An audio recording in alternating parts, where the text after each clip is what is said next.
اگر انسان روحانی طور پر تندرست نہ ہو، روح بھی اپنی غذا مانگتی ہے، تو انسان بے چین رہتا ہے، بے قرار رہتا ہے۔ ہمارے ہاں یہ مسئلہ ہے کہ سارا وقت لوگوں کا نا اپنے ظاہر کو سنوارنے میں لگ جاتا ہے،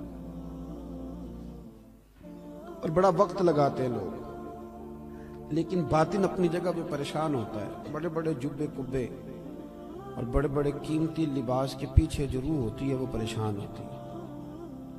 صاحب رسالہ قشیریہ امام قشیری فرمایا کرتے تھے کہ میں نے بڑے سارے لوگ دیکھے ہیں جو تن کے بڑے اجلے ہیں پر من سے بڑے پریشان ہیں، تکلیف نہیں۔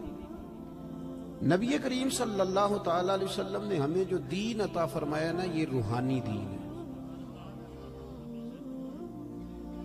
یہ روحانی دین ہے۔ قرآن اور سنت کے اندر جتنے ارشادات ہیں نا، وہ ہماری روح سے بات کرتے ہیں، ہمارے باطن سے کلام کرتے ہیں۔ کبھی کوئی عالم، کوئی صوفی، کوئی درویش کوئی بات کر رہا ہوتا ہے نا، تو مجھے یوں لگ رہا ہوتا ہے کہ میری کر رہا ہے، اس لیے کہ وہ بات اس طبیب اعظم کی کر رہے ہوتے ہیں جو دلوں کے طبیب بن کے تشریف لائے ہیں۔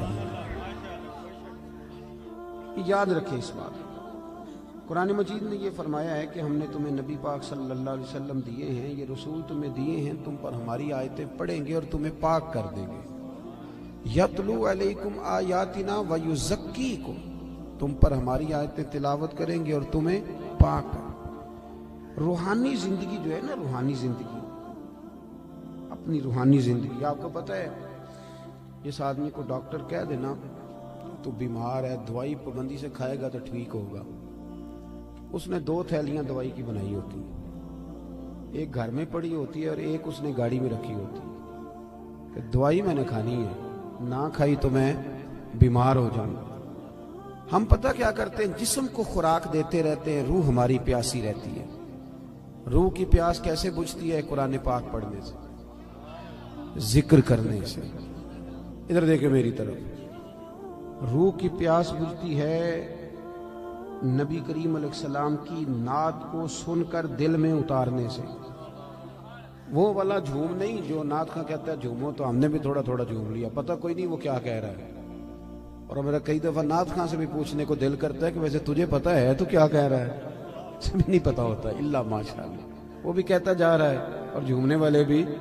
چلے یہ جھومنا بھی خالی نہیں، نفع والا ہی ہے، پر یہ ہے کہ وہ روح میں اتر جاتی ہے نا جب نعت شریف روح میں، پھر وہ دل سے باتیں کرتی ہے۔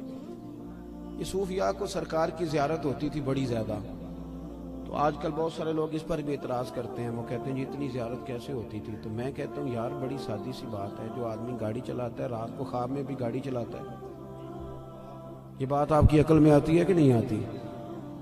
جو آدمی دن کے وقت گاڑی چلاتا ہے رات کو بھی گاڑی چلاتا ہے، تو جو دن میں تکے کھانے نکلتا ہے، خواب میں کئی دفعہ تکے ہی کھا رہا ہوتا ہے۔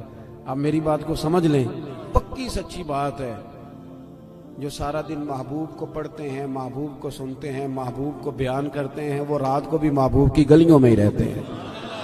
یہ سادی سی بات ہے، اب آپ کی پتہ نہیں کیوں عقل میں نہیں آتی، یہ موٹی سی بات ہے۔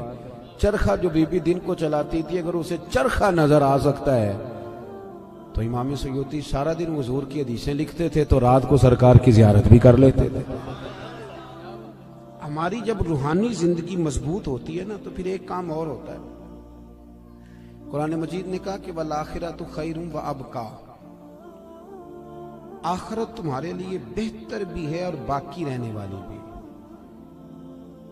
روحانی زندگی کا تعلق انسان کی آخرت کے ساتھ ہوتا ہے، وہ پھر تھوڑے تھوڑے کام نہ آخرت کے لیے بھی کرنے شروع کر دیتا ہے، یہ بھی اس کی روحانی زندگی کا حصہ ہوتا ہے۔ ورنہ تو ہمارے بہت سارے دینی کاموں میں بھی دنیا شامل ہوتی ہے، بہت سارے دینی کاموں میں۔ اور ہمارے صوفیاء نے ایک اور بات بھی لکھی ہے، فرماتے ہیں اگر آپ کی بہت شہرت ہونے لگ جائے اور لوگ بڑی عزت کرنے لگ جائیں اور بڑا آپ کو نوازا جانے لگ جائے، تو پھر بھی ڈرنا، کہیں ایسا نہ ہو کہ ساری نیکیوں کا تمہیں اجر دنیا میں دے دیا جائے اور آخرت میں تمہارے لیے مشکلات بن جائیں، یہ بھی مقام خوف ہے۔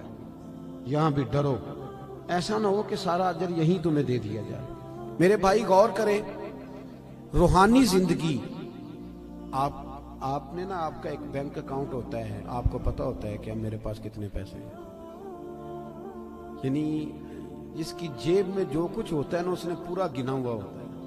اور ہم بڑے سیانے ہیں، اب تو ہم نے ربڑ رکھے ہوئے ہیں، 50 والے نوٹ کو علیحدہ چڑھاتے ہیں، 100 والے کو، بڑے سمجھدار ہیں۔ رات کو گن کے سوتے ہیں کئی لوگ، سویرے پھر گننا شروع کر دیتے ہیں، شاید بڑھ گئے ہوں۔ یہ ہمیں پتہ ہوتا ہے کہ ہماری جیب میں کیا، میرے مکان کی ویلیو کیا ہو گئی ہے، کتنے کا خریدا تھا، اب کیا ریٹ ہے، مجھے پتہ ہوتا ہے نا سارا۔ اسی طرح ہمیں یہ بھی پتہ ہوتا ہے کہ میں نے آخرت کے لیے کیا جمع کیا ہوا ہے، ہمیں پتہ ہوتا ہے۔ بھولے بن جائیں، چلو کئی دفعہ کوئی جھوٹ بول کے اپنے آپ کو تسلی دیتے ہیں، بات الگ ہے، پر ہمیں خبر ہوتی ہے کہ میں نے آخرت کے لیے کیا جمع کیا۔ نبی کریم صلی اللہ تعالی علیہ وسلم کے جو غلام تھے وہ اپنی روحانی زندگی پر، روح پر بڑی سخت توجہ دیتے تھے، بڑی سخت ان کی توجہ ہوتی تھی۔